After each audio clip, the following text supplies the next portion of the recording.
The horn that calls a pack to a banishment is lower than the one that calls it to war. I had heard both in my life, more of both than I would wish on any man who came after me. The war horn climbs. It wants your blood up and your teeth bared and your feet already moving toward the thing that means to kill you. The banishment horn does not climb. It only falls, one long gray note that starts high and comes down and keeps coming down, until it seems to sink into the frozen ground itself. And it wants nothing from you at all, except that you stand still and silent while a life is carried out past the border stones and set down there in the cold and left. I was standing at the tall window of the Oath Hall when it sounded, with the writ of exile still wet under my own seal upon the table behind me, when the old scar on the inside of my wrist woke like a coal that someone had breathed on after 2 winters of ash. I looked down at it. I remember that I did not move for a long moment. I only looked down at my own wrist as though it belonged to a stranger. I had willed that mark cold for 2 years. I want you to understand that this was not a thing that happened to me. It was a thing I did deliberately night after night, the way a king orders a boarder held. I had lain awake in the great cold bed and I had ordered the mark to die, and it had obeyed me the way boarders always obey a king, which is to say sullenly, and only on the surface, and never truly at all. Now it was a live thing again under the leather cuff I wore over it. A slow heat, spreading up the tendons of my forearm, patient and certain, and it was pointing me. The way a lodestone does not choose the north but simply cannot help leaning toward it, down the valley, out past the gate, toward the road where a woman I had let walk away from me was, at that moment, being walked away from me forever. Behind me, my chancellor mistook my stillness for peace. "Sire," said Osric in the soft voice he used for finished things, "it is done then. The council thanks you. The valley can rest now." I did not turn from the window. Below me the courtyard was filling with snow and torches, and the pack was gathering the way packs gather for these gray occasions, not cruelly, most of them. That is the part the songs get wrong. They were not a mob. They were obedient and they were tired, and more than anything they were relieved that a difficult thing that had troubled the valley for 2 winters was at last about to be made simple, cut clean, ended. I have come to believe that most wrong done in this world is not done by cruel people at all. It is done by tired, decent people who have been offered a way to make a hard thing simple, and who take it, and who go home afterward and sleep. In the middle of them, small and straight-backed between 2 of my wardens, wrapped in a healer's plain gray traveling cloak with the hood down so that the cold could have her bare face, stood Eloan. She was not weeping. She had never in the years I knew her been a woman who wept in order to be seen doing it. She stood in the snow with her chin level and her hands folded quietly in front of her, one over the other, as though she were only waiting for a kettle to boil, or for a fever to break, or for some small, ordinary thing to finish happening so that she could get on with the next. And that composure, that terrible, familiar, unbearable dignity, went into me like a blade being turned slowly in a wound, because I had seen it before. I had seen it 2 winters gone, in that same courtyard, on the same trampled snow, on the night I told her I was going to take another woman to Luna, and that she should not wait for me. She had folded her hands exactly like that. She had looked at me with exactly that level steadiness. And she had said, in a voice with no tremor in it at all, "Then I won't wait."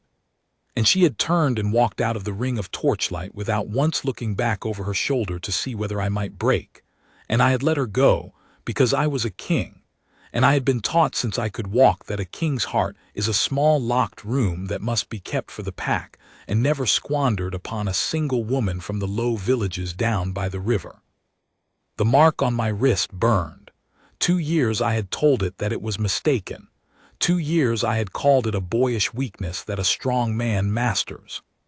Standing at that window and watching them lead the horses out that would carry her to the 9th milestone and no step beyond it, I understood, in one plain and sickening rush that took the strength from my legs, that the mark had never once been mistaken, that I was the liar, that I had been the liar the whole time, and that not an hour past I had signed my own name in my own ink to the largest lie of my life. "Sire," Osric said again, uncertain now. "Who brought the charge?" I asked him. My voice came out level and cold and kingly. That much, at least, my training had given me, the power to speak steadily while everything beneath the words comes apart. The Chancellor rustled his papers, glad, I think, of a plain question he could answer plainly. "The complaint of unfitness was lodged by 3 of the Highland houses, sire, and seconded to a vote by the full council. The woman is low-born, sire, riverfolk from the wet villages under the falls. She has no standing to have gathered the regard of the pack the way she has gathered it. The people go to her hut before they will come to their own Alpha's hall. When a child sickens, when a beast will not calve, when a marriage sours, they walk past your door and go to hers. And they have begun to call her by a name that is not lawfully hers to be called." He cleared his throat, delicately, the way a careful man handles a thing he suspects is hot. "They call her the Grey Luna, sire, in the low villages, openly now, not in whispers." And it was felt, the council felt, that so long as she remained within the bounds, the loyalty of the pack would stay, divided between the hall and the hut, between the lawful Luna and the loved one. That is not a healthy thing in a pack, sire, you taught me that yourself. And it is an unkindness, besides, to the Lady Aurel, who came to us in good faith to be your Luna, and who must sit each day in a hall whose people give their hearts to a healer down the river. The council thought it best, for the peace, for the good order of the valley. "For the good order of the valley," I repeated. "Just so, sire, just so." And I stood at the window, and I thought of Aurel. Lady Aurel of the high snows, who was gentle and quick-witted, and who had never once in 2 years pretended to me that what lay between us was anything other than the careful joining of 2 strong houses, and a border peace both our lands sorely needed. I thought of the way she looked at the young captain of her own guard when she believed that no one in the room was watching her do it, a soft, hopeless, private way, and of the way that she had never in her life looked at me at all like that, and never once reproached me for it, because she was too well-bred and too kind and too resigned to her lot. And I thought, I have made 3 good people quietly wretched in order to spare myself 1 single hard hour, and now I am about to make it 4, and one of the 4 will be past the 9th milestone, and beyond my reach before this snow has stopped falling. "Sire, the horses are ready," Osric said gently. "If you would say the closing word from the great steps, the pack expects it of you. It is the custom, it gives the thing its dignity. Then it will be finished, and everyone can go in out of the cold, and by the spring thaw the valley will have healed over the place where she was, the way a valley does. The way a valley does, as though she were a fallen tree across a road, and not the one clean thing I had ever managed in my life." I turned around from the window at last. Osric stood by the long table with the writ before him and his old hands folded over the head of his stick. He was not a wicked man. I want that set down, because it would be easier for me if he had been. He had served my father before me, and he had loved this valley the whole of his long life, loved it the way a man loves a wall he has spent his years keeping upright against the weather, patiently, without romance, giving it his back and his hours and asking nothing of it but that it stand. Everything he had done believing it was the wall's own good. He looked at my face now, and whatever he saw in it made his own go slowly still and then afraid. "No," I said. "Sire, bring me my cloak and my horse, not the closing word." "My horse." "Sire, the rite is already begun, the pack is already gathered, the writ is all ready." "The writ is already wrong," I said, "and I am the fool who made it so, one wise reasonable step at a time over 2 winters, and I am going to unmake it now if I have to ride down the moon herself to do it. My horse, Osric, and send a fast rider ahead to the wardens on the road. No one crosses the border stones with her. No one. On my life, not the council's writ. Do you hear me? Not 1 boot past the 9th milestone." I did not stay to watch his old face finish falling. I was already moving toward the door, and the mark on my wrist was already leading me. And for the first time in 2 long winters, my own heart was not a small locked room kept cold for the pack, but a door standing wide open in a hard wind, and every single thing I had shut up inside it and starved and ordered dead was coming back out at once, alive, and furious to have been buried, and mine. Let me tell you how a king talks himself out of the one thing he was ever truly meant to keep. Because it matters, this part, and because if I do not tell it honestly, then the rest is only a pretty rescue, and I did not earn a pretty rescue. I earned the 2 winters first. It is not done in a single wicked night. That is the mercy the coward grants himself, and the lie I most want you to see through. If a man could ruin the best of his life in one clear wicked hour, he would see the wickedness and he would stop. No. It is done slowly, in small reasonable steps, each one of which looks exactly like wisdom while you are standing on it. And you go on stepping from one sensible stone to the next, nodding at your own good sense, until you look up one gray morning and the woman is gone from the world, and you are alone on a high carved seat in a hall full of people who will do anything you say, and not one of whom will ever say your name the way she said it. I had met Aloan in the 3rd winter of the wasting sickness. It came to us in the cold months, that sickness, the way the worst things always seem to come when the ground is already too hard to dig, a wasting cough that settled in the chests of the pack's young and would not be moved. The old remedies did nothing. The old women's teas did nothing. My own healers, good men, learned men, bled the children and steamed them and burned bitter herbs under their cots, and the children died anyway, faster than we could break the frozen earth to bury them. And I who could shatter a raider's shield line with 40 wolves at my back, I who had ended a 3-year border war in a single hard winter and been sung for it, I could do nothing at all but stand in low doorways with my crown on my head, and watch small chests rise and fall and rise and fall, and then, terribly, only fall. A king learns early which of his powers are real and which are only borrowed thunder. Standing in those doorways through that 3rd winter, I learned that nearly all of mine were the borrowed kind. She came up from the river villages on foot in the worst of the cold, with a satchel over one shoulder, and a way of moving through a sick room that did not hurry and did not waste one motion of itself. She was not highborn. She had no title, no house, no standing. She did not bow to my wardens as low as they thought their due, and they bristled at her, and she paid their bristling no mind at all, the way you pay no mind to weather you cannot change.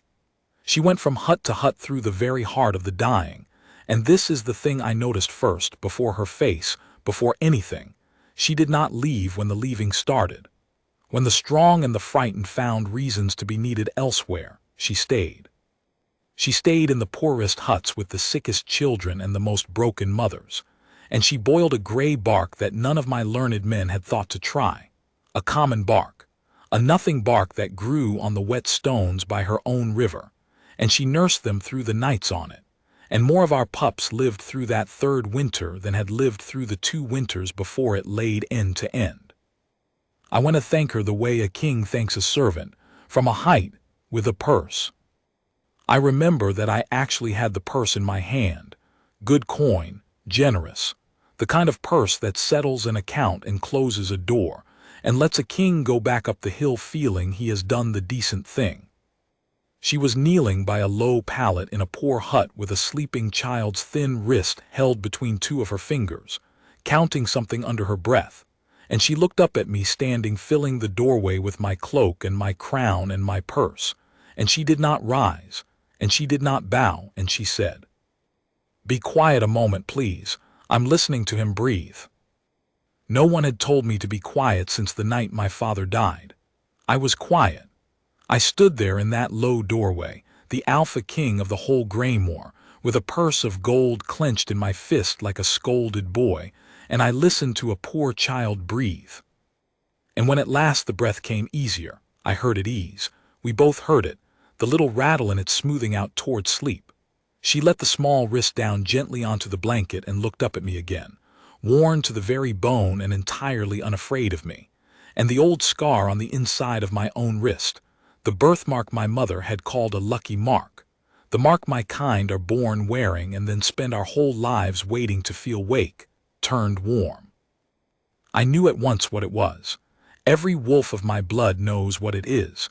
We are told the meaning of it before we are told our own family's history. It is the thing all the oldest songs are truly about, underneath whatever else they pretend to be about. It is the mate the bond has named. The one the blood was always, from before your birth, going to choose. The single person the whole of you has been quietly, patiently waiting your entire life to walk into a low doorway and tell you to be quiet. And it had woken, mine had woken, the Alpha King's own bonded mark, for a barefoot healer from the wet river villages, who had a smear of ash on her cheekbone and another child's fever still to sit through, and who had just, without knowing what she did, ordered me to be silent in my own valley. I did not put the purse away for a long time. I want to be honest even about that. I stood holding it far longer than there was any reason to, because a purse of gold was a thing I understood how to hold, and the other thing, the great tilting undoing that had just started in my chest, was not. That was the beginning, and I will not let anyone, least of all myself, name what followed as shameful, because it was the only wholly clean thing I have ever done, and I will not slander it now to make my later cowardice look smaller by comparison. The 2 years that came after were not secret and they were not sordid. I found reasons to ride down to the river villages, a boundary to inspect, a mill tax to review, a road to see to, and every reason was real, and every reason was a lie, and she knew it and I knew it, and neither of us ever once said so. She never found reasons of her own. She never needed to. Each time I came she simply looked up from whatever was in her hands, a poultice, a splint, a child, a lamb, and set it down, and made a place for me, as though she had known the very hour I would come and had left that much of the day empty on purpose. We did not touch for a long season. I want that understood too. We talked.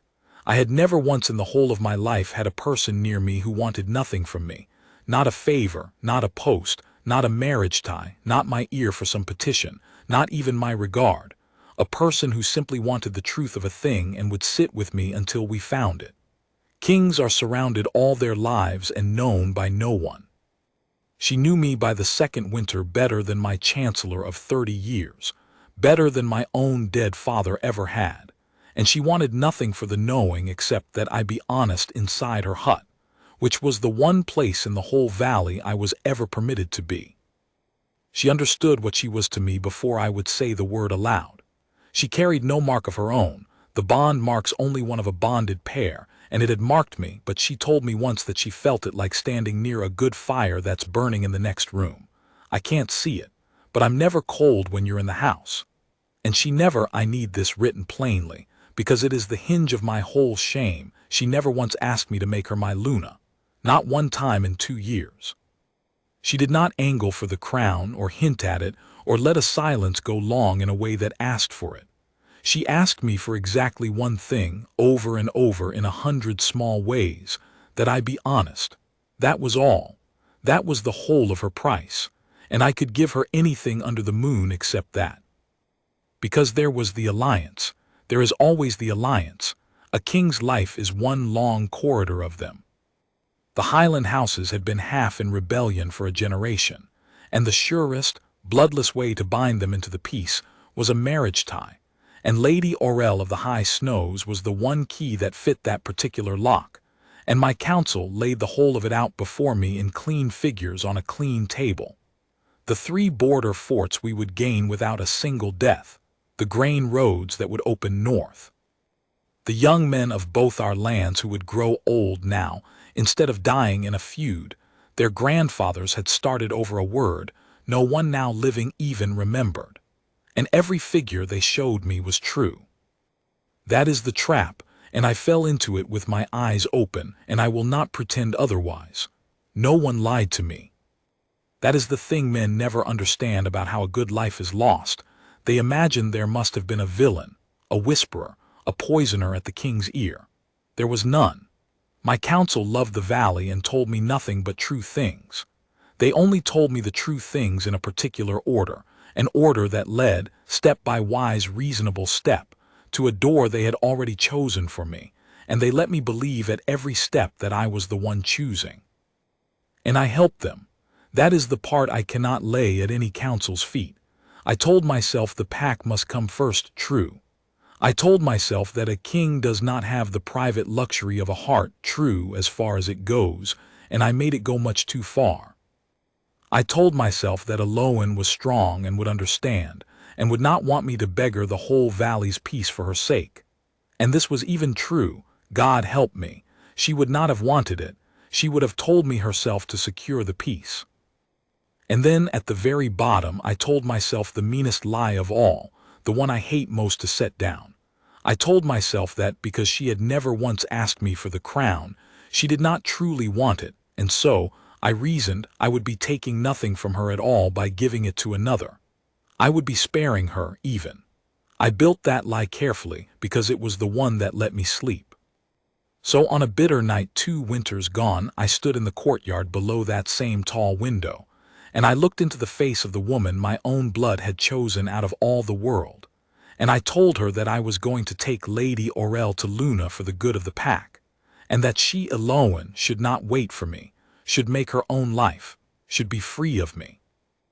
And she folded her hands, one over the other, and she was quiet for a moment the way she went quiet listening to a child breathe, as though even then she was listening to something in me that was struggling to live and failing.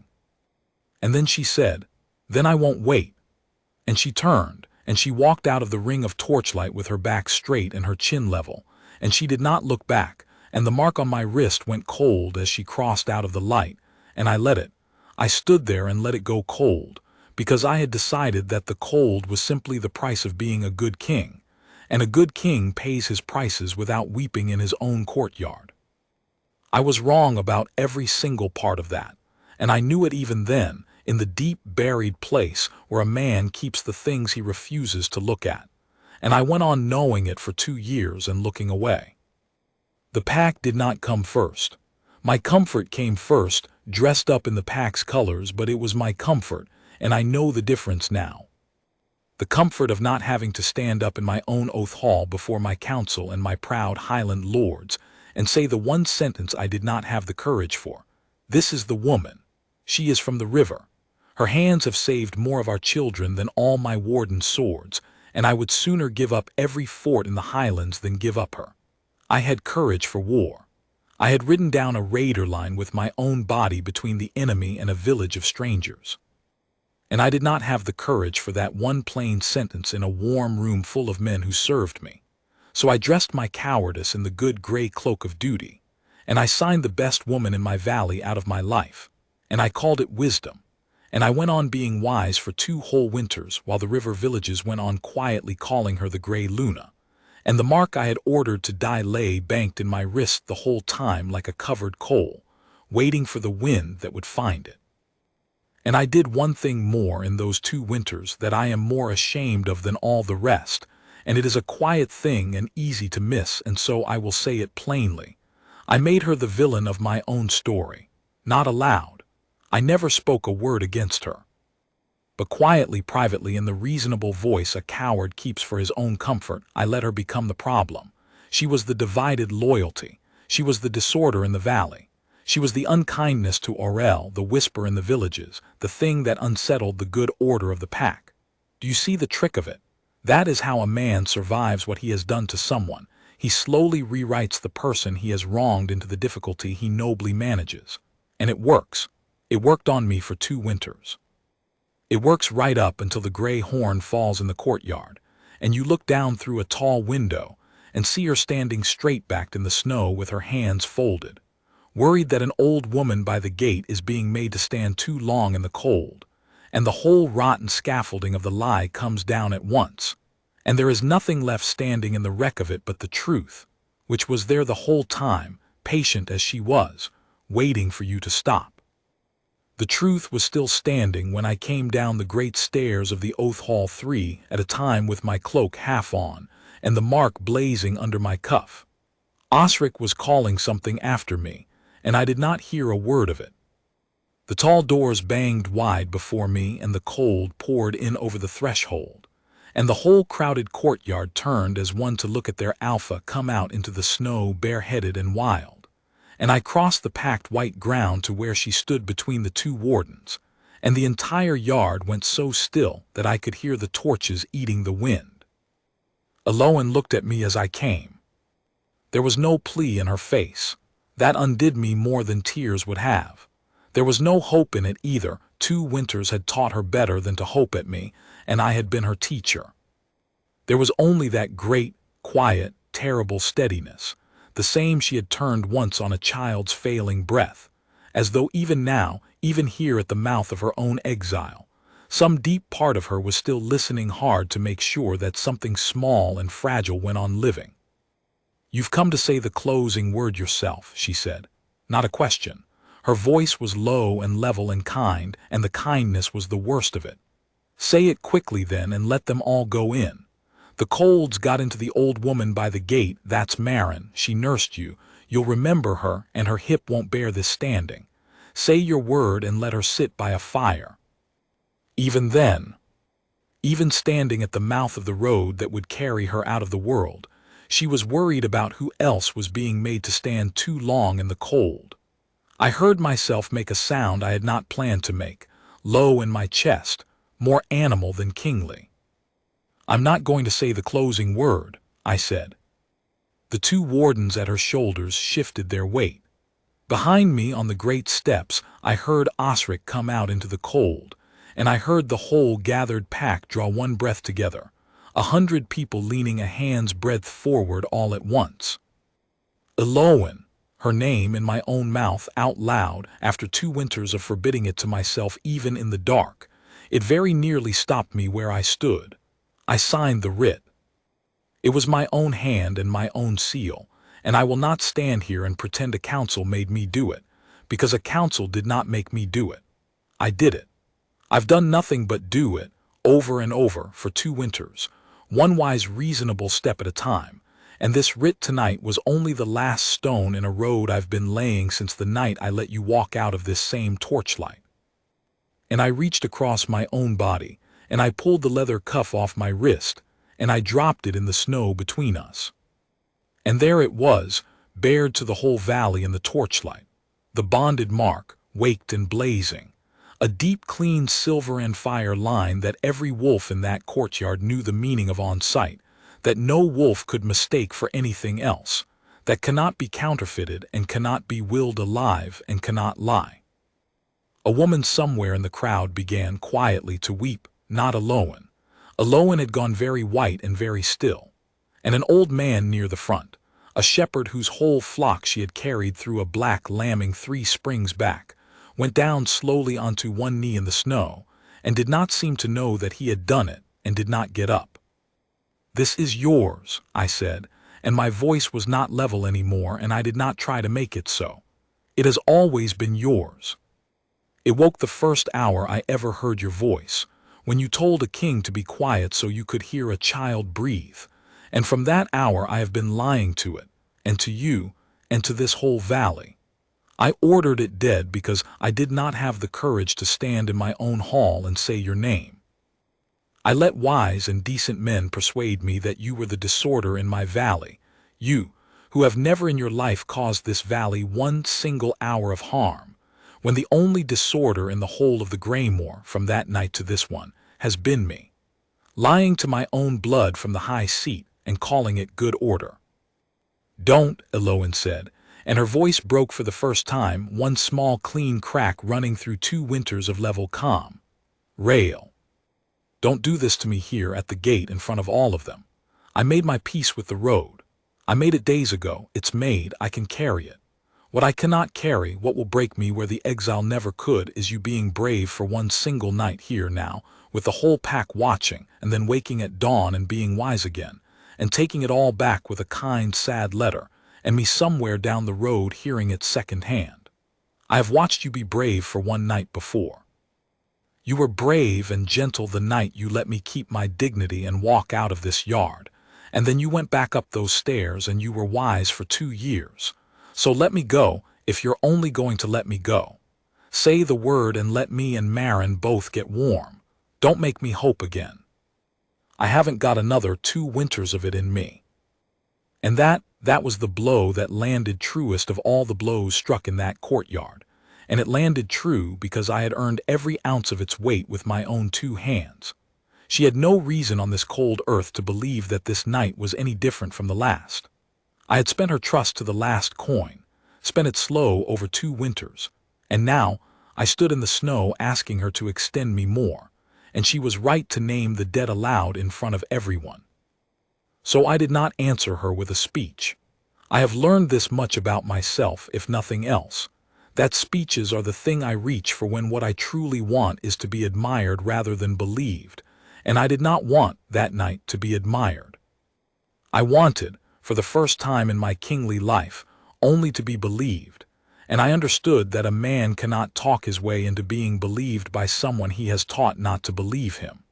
He can only do a thing so costly and so public and so impossible to take back that the doing of it becomes the proof. I turned from her, and I faced the great steps and Osric on them, and the ring of wardens, and the 3 Highland lords who had lodged the charge of unfitness, and who now stood clustered near the gate in their fine fur cloaks with their careful, closed-up faces. "Bring out the warden stone," I said. The whole courtyard went from silent to stunned. I felt the shock of it move through the crowd like a wind through standing grain. The warden stone is not brought out. It has never, in living memory, been brought out. It sits in the deep floor of the Oath Hall, set into the very foundation of the Greymoor, a rough gray slab no higher than a man's knee, and it has sat there since before the valley had a name in any tongue we still speak. My kind do not move it, or touch it lightly, or speak of it carelessly, because the oldest of the old stories say that it remembers. The stories run like this. In the first age, before there were councils to raise a Luna up or vote one down, before there were Highland lords and marriage treaties and clean figures on clean tables, the pack did not choose its Luna by the counsel of proud men at all. The land itself named her, through the stone. It was said the stone would wake and warm beneath the bare hand of the one. The valley was truly meant to be led beside, glow up from within like a covered hearth uncovered, and would lie cold and dead and gray beneath the hand of any pretender, however highborn, however lawful, however loved by the council. But no living wolf had ever seen it wake. 9 generations of my line had come and gone, and the stone had lain gray and cold and silent through all of them. And in my skeptical grandfather's clever age men had quietly agreed among themselves that it was, after all, only a lump of old rock and a pretty tale to frighten children with, and they had left it in the floor and stopped thinking about it. "Sire," Osric came down 2 steps toward me, and for once every drop of his careful delicacy was gone, and there was only an old man's naked fear in his voice. "Sire, I beg you, the stone has not warmed in 9 generations. Men doubt it can warm at all. If you set that girl's hand upon it before the whole gathered pack and it lies cold, and it will lie cold, sire, it lies cold for everyone, then you will not have saved her. You will have shamed her past all bearing. You will have proved every word the Highland houses said of her, proved it with your own hand, in front of every soul in the valley, and no love you show her after will ever wash it off. Do not do this to the girl. If you love her, send her down the road with her dignity whole. Do not stake it on a rock. And here I must tell you the truth of what I knew, because the whole turning of my life hangs upon it. And if I let you believe I had some secret certainty, then I make a cheap conjurer's trick out of the one honest thing I ever did. I did not know that it would wake. I want that plain. I had no hidden knowledge. I had not consulted some old rite or read some buried page. I did not know whether the warden stone was a living thing that remembered, or a lump of cold rock and a tale to frighten children. Osric might have been entirely right. It might have lain gray and dead beneath her hand and shamed her and proved the lords, and I might have destroyed the last of her with the very act meant to save her. What I knew, the only thing I knew, and I found in that moment that it was enough, that it was everything, was this: that I would rather stake my crown and my dignity and the whole ordered peace of my valley on the truth of what she was, and lose it all if the truth failed me, than spend one more single hour of my life safe inside a comfortable lie about her. I had been safe for 2 winters. Safe had very nearly killed the best part of me while I slept soundly beside it. I was done, that night forever, with being safe. "Bring the stone," I said again, "and send to the guest wing, bring the Lady Orel." They brought them both. The stone came out on a low sledge, 8 wardens straining and slipping in the snow to drag it, and they set it down in the very middle of the courtyard in the trampled white ground, gray and rough, and rimed with the frost of the deep hall, older than every king who had ever stood over it. And Lady Orel came out from the guest wing in her night furs with her dark hair loose about her shoulders, and she stopped at the top of the steps and took in the whole of the scene below her in one long, unhurried, clear-eyed look.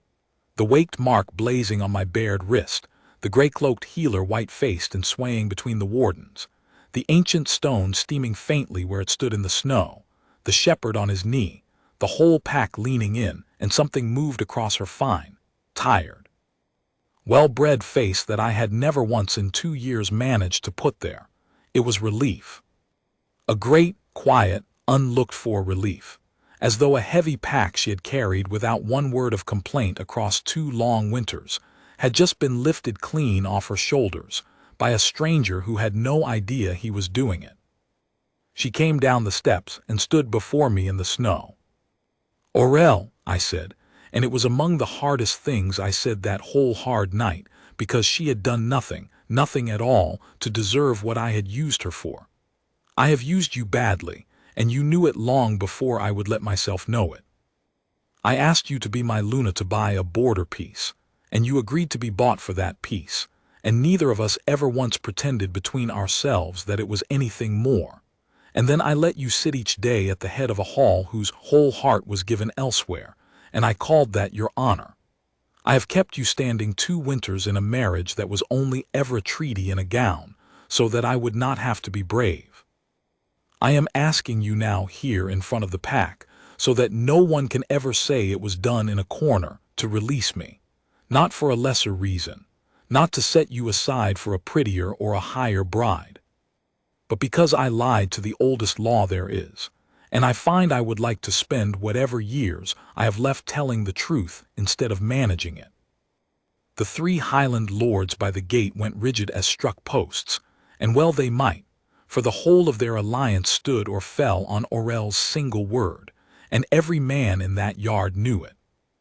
Orel looked at them, a long, level, high-born look that put each of them in his place without a syllable, and then she turned her head and looked, just for a moment, at the young captain of her own guard, who stood rigid against the courtyard wall with his knuckles white on his spear and his whole young heart in his face, the man she had loved in silence for exactly as long as I had loved in silence, and been every bit as brave about, which is to say not at all.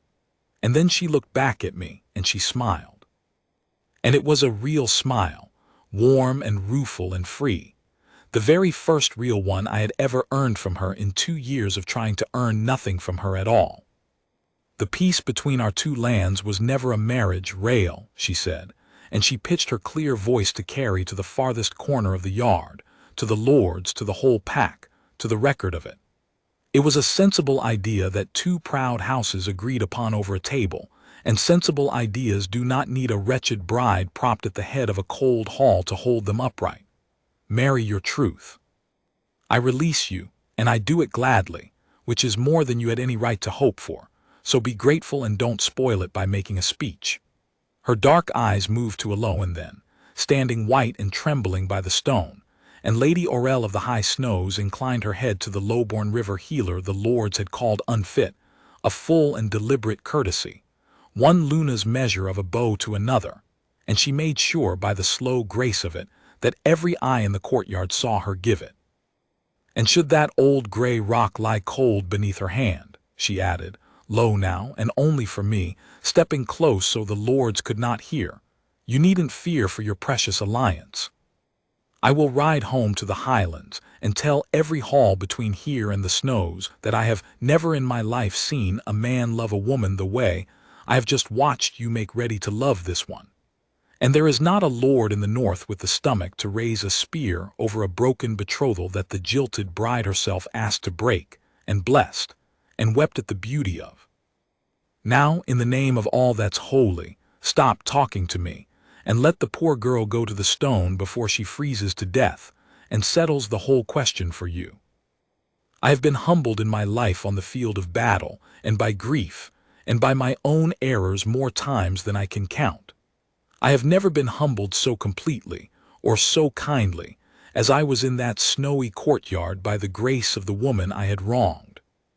I turned back to Eloin, and I saw that while I spoke to Aurel, the two wardens had let go of her arms without being ordered to. They had stepped back, all of them had stepped back, and the ring of the crowd had quietly widened, and she stood alone now in the center of it, small in her gray cloak, with the ancient stone before her, and the whole silent valley banked up around her, and every eye in the graymoor upon her face. I crossed to her, and I lowered my voice so that what passed next passed between the two of us, whatever the crowd made of it. I won't make you, I said. That's the one thing out of all of it that I have finally understood. I made an entire life out of deciding for myself what you wanted, so that I would never have to stand still and hear you say it in your own voice. I decided you didn't want the crown. I decided you'd understand. I decided the cold was a fair price. I decided, and I was wrong every single time because I never once asked. So I am not going to put your hand on that stone. I am going to ask you. And whatever you answer, I will honor it with my life, and that is a promise I have earned no right to make and mean to keep anyway. If you want the road is yours. I will not send you down it. I will ride you down it myself, and see you safe past the 9th stone with my own hand, and give you gold enough to build a life wherever you choose, and I will never trouble you or the villages again as long as I live, and I will deserve every hour of missing you. But I drew a breath, and it shook. If the valley named you before I was ever fool enough to unname you, if what the river villages have been whispering for 2 winters is the truth and not treason, then put your hand on the stone, and let it say so in the one voice in this valley that has never once told a lie, and let every soul who ever murmured, the gray Luna, behind a hand hear the land itself say it out loud, so that no lord can ever call you unfit again while the world stands. She looked at me for a long, long moment. And 2 whole winters were in that look, but so was the first day, the low doorway, the child's easing breath, the ash on her cheek. And so was the straight-backed walk out of the torchlight, and so was every honest hour we had ever spent in a hut by a river while I lied to everyone else in the valley but her. And then something in her, the steadiness that had sat up 100 death nights and never once run for the door, quietly made up its mind.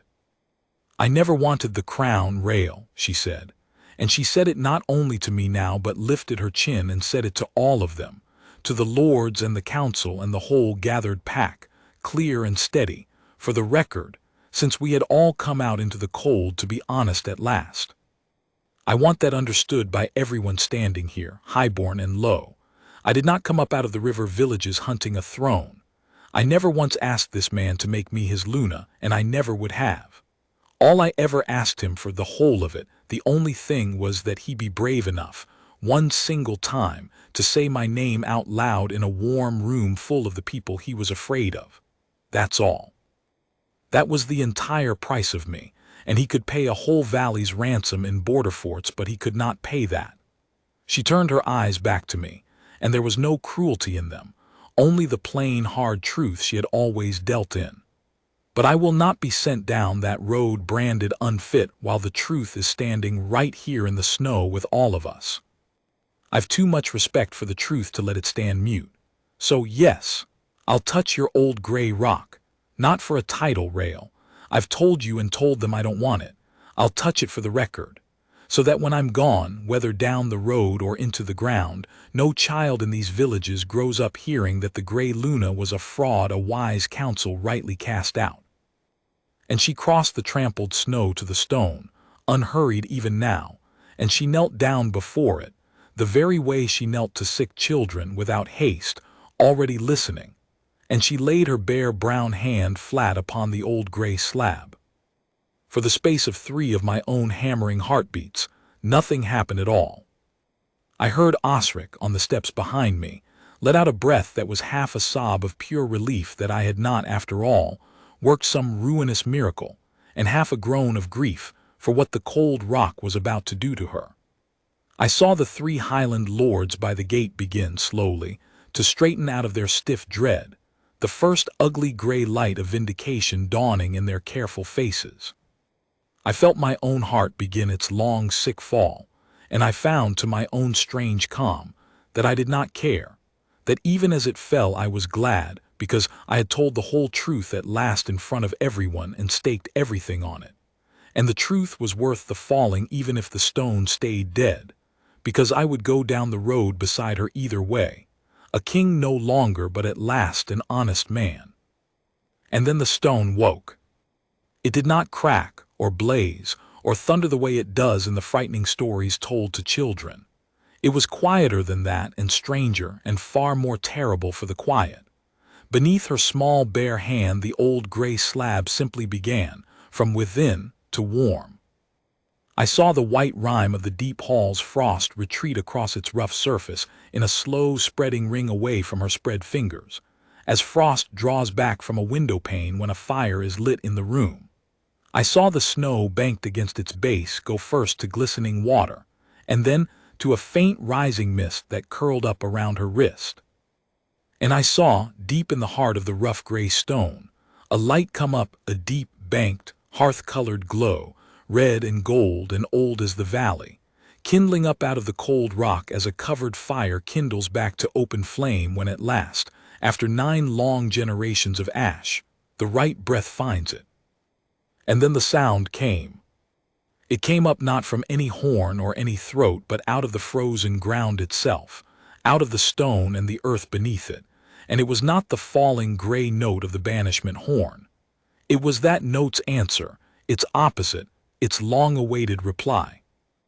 A rising tone, low at first and then climbing and climbing and climbing, until it seemed the whole valley of the Greymoor was one great struck bell singing itself awake, and every wolf in that courtyard, wardens and shepherds and mothers and lords alike, threw back their heads at the sound of it, because no creature of our blood could have kept its head down under that note if a sword had been at its neck, and they sang. The whole pack sang, one voice, up at the falling snow and the hidden moon. And Aloin knelt in the center of it, all with her bare hand flat upon the waking stone, and her face turned up in pure astonishment, lit from below by a deep hearth-red glow that 9 generations of my clever kind had agreed among themselves was only a pretty tale, and the pack of the Greymoor went down into the snow around her. No one commanded it. I want that remembered above almost everything else. No one gave the order. They simply went down, the shepherds first, and then the mothers with children on their hips, and then the wardens, laying down the very spears they had held at her back. And then, last of all, slowest and stiffest, and with their proud Highland faces gone slack and stunned, the 3 lords who had lodged the charge of her unfitness. Every soul in that courtyard sank to its knees in the falling snow before the gray Luna that the land itself had that moment named and warmed and claimed. While their Alpha King stood over her with a waked mark blazing on his bared wrist and wept, openly, without one shred of shame, in front of every living soul that he ruled. And then I knelt too. Of course I knelt. I was the last creature in that whole valley who had any right to be still standing over her on my feet. I, who had unnamed what the land itself had named, who had signed her exile in my own hand not 2 hours before, and I knew it to the bottom of my soul, and I went down onto my knees in the cold snow before her, and I took her free hand, the one not laid upon the burning stone, into both of mine, and I pressed my mouth to the back of it, to the worn healer's knuckles that had saved half the children in my valley, and I held it there. "Say it," she whispered, and she was weeping now too, at last, the long-held composure gone all to pieces in the red light of the stone, tears running plainly down her upturned face. You brought the whole valley out into the snow in the middle of the night to hear you say it. So say it, rail, out loud, where they can all hear. You are the Luna of the Greymoor, I said, and I said it loud, loud enough that the border stones themselves could hear it, loud enough that the 9th milestone down the road she was now never going to walk could hear it and know it had been cheated of her. You were the Luna of the Greymoor before I ever met you in a low doorway. You were the Luna of the Greymoor on the night I stood in that torchlight and unsaid it like a coward. You are the Luna of the Greymoor now, and the land woke a rock that has slept 9 generations to tell me so, because I was the one creature in the whole valley too proud and too frightened to say a thing a lump of old stone could say plainly.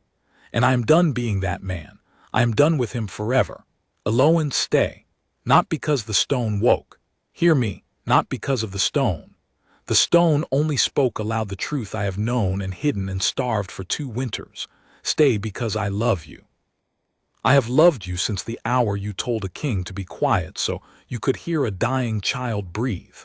And I will spend every year I am given saying your name out loud to anyone in this valley who will stand still long enough to hear me say it. And she laughed, a wet, broken, astonished laugh, half a sob, and she came up off the stone and into me. And I caught the woman I had signed out of my own life not 2 hours gone. And I held her while the light of the stone died back down slow and gentle into the rock now that its work was done. And behind us and around us the whole valley knelt in the snow and sang, and the exile horses stood forgotten and steaming by the gate. And the writ with my own seal upon it lay somewhere trodden into the white ground, going soft and gray and illegible, and entirely unmourned. Lady Aurel rode home to the high snows 3 days later, when the passes cleared. The peace between our 2 lands held, exactly as she had promised it would, because it had never in truth been a marriage, and so there was no marriage in it to break. It had only ever been, in her own words, a sensible idea 2 proud houses agreed upon, and sensible ideas are not so fragile as men fear. They do not need a wretched bride propped at a cold hall's head to keep them standing. Not one lord in the north raised a spear over the ending of a betrothal that the jilted bride herself had asked to end, and blessed, and stood witness to. And as the story traveled and grew, the way stories do had wept at the beauty of. Within the year Aurel married the young captain of her own guard, in her own high hall, under her own snows. I sent to her wedding the finest gray mare in the whole of my stables, and a letter. And I wrote the letter in plain words with no speech in it anywhere, because she had cured me of speeches. I thanked her for having been braver at my own courtyard gate, in 1 clear-eyed minute, than I had managed to be across 2 entire winters. And she wrote me back in her fine clean hand exactly 1 line, and I have kept it in the same drawer where I keep the other thing, and it says, I only cut a rope you were far too tender-hearted to cut yourself, and I have never regretted a kindness less. Be happy, and for the love of all that's holy, rail, stop signing things at night. The 3 Highland lords who had lodged the charge of unfitness came to us, 1 at a time, across that first spring, and they did not come to grovel, which Eloan would have hated, and which I think they somehow understood she would have hated. They came instead to the healer's hut down by the river, the plain hut she flatly refused to give up even after the whole valley had knelt to her and named her Luna, and they came bringing her the sick of their own houses. A lord's son with a wasting cough the Highland healers could not shift, a lord's old mother whose mind was going out like a slow tide, a lord's prize mare foundering.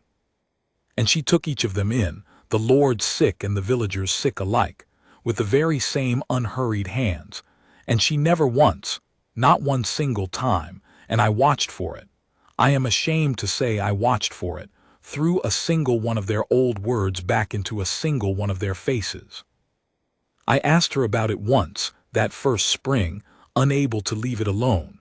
Why, I wanted to know. Why she let the very men who had tried to cast her down into the snow walk freely into her hut and be helped like anyone else, after everything. Why she would not let me so much as frown at them across the hall. and she looked up at me from the child she was tending, a lord's grandchild as it happened, flushed and fevered on the pallet between us, and she gave me the look. The be quiet a moment time listening look, the very first thing she had ever given me in the first low doorway before I knew her name. Because I never once wanted to win, Rail, she said. That's the whole of it, and you've never understood it, and it's cost you dear. I never wanted to beat those men. I never wanted the pack on its knees. I didn't even want the crown, and God knows I told enough people so. I only ever wanted the child to breathe. That's all. From the very first winter to right now, this minute with this one, I only ever want the child to breathe. And if a lord who called me unfit last autumn carries his own coughing grandson down to my river hut in his own arms this spring, then that lord and I are standing on the very same side of the very same bed, wanting the very same thing. And I will not push a man off my side of a sick child's bed to nurse an old grievance. That isn't weakness, whatever your wardens think of it. That is the entire point. It has always been the entire point. You just spent so long learning how to win your wars that you never once had the leisure to learn it. I have turned that answer over in my hands more times, and more usefully, than any counsel my gray chancellor ever gave me across 30 years of counsel. I was a king who knew everything there was to know about winning, and nothing at all, until she taught me about the thing itself. I kept the writ. This is the last of it, and the most private, the thing no chronicle of my reign records and no herald will ever sing, and I set it down here only because I have promised to tell this whole thing honestly, and I will not flinch at the end of it. I had that writ dried and pressed flat, that half-ruined, snow-blurred page with my own royal seal at the bottom of it, ordering the exile of the best and cleanest thing that ever came into my valley. And I keep it to this day in the drawer of the high carved seat, the same drawer where a lesser and happier king might keep a tally of his victories or a list of the forts he has taken.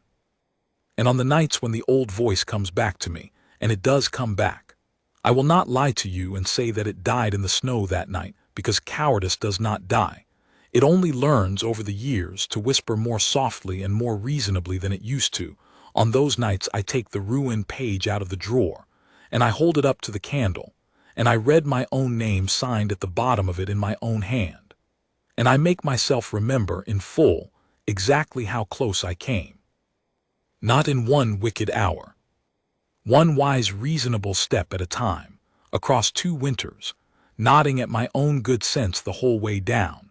How close I came to being the man who let the gray horn fall and stood on the great steps and said the closing word in a level kingly voice, and let her go down the road into the dark, and then went up the stairs to a warm bed and slept. And then I put the page away, and I close the drawer, and I get up from the high seat, and I go and I find her, wherever she is in the hall or the villages that hour, and it is almost always with someone's sick child, or someone's dying dog, or someone's fresh grief held gently in her unhurried hands. I go and I find her, and I stand in the doorway the way I once stood in a low river doorway on the night that made and nearly unmade my whole life. And I do not reach for a purse, and I do not reach for a speech. I only say her name, out loud, until she looks up. That is the whole of what she ever asked me for, not the crown which she never wanted, not the valley on its knees which she never sought, not even the waking of an ancient stone, which frightened her more than it pleased her. Only that, only ever that I be brave enough, out loud, to say her name in a room full of the world. It took me 2 winters, and a gray horn, and a ruined writ, and the whole valley kneeling in the snow, and the grace of a woman I had wronged, and a rock that had slept for 9 generations, to learn how to give her the one small free thing she had asked for from the very start. For a man may rule a great pack, and win all his wars, and hold his every border against the raiders, and sit unshaken on the high seat of his fathers, and still be, at the very center of himself, an outright coward about the one true thing, and the stone will not wake for his crown, and the villages will not weep for his clean figures, and no horn in all the world will ever call his pack down onto its knees in the snow for the sake of his wisdom. They knelt in the end. The whole valley of the Greymore knelt in the falling snow, for a barefoot healer up from the wet river villages, who once told a frightened king to be quiet so that she could hear a poor child breathe. And so, upon my honor and for all my remaining days, would I,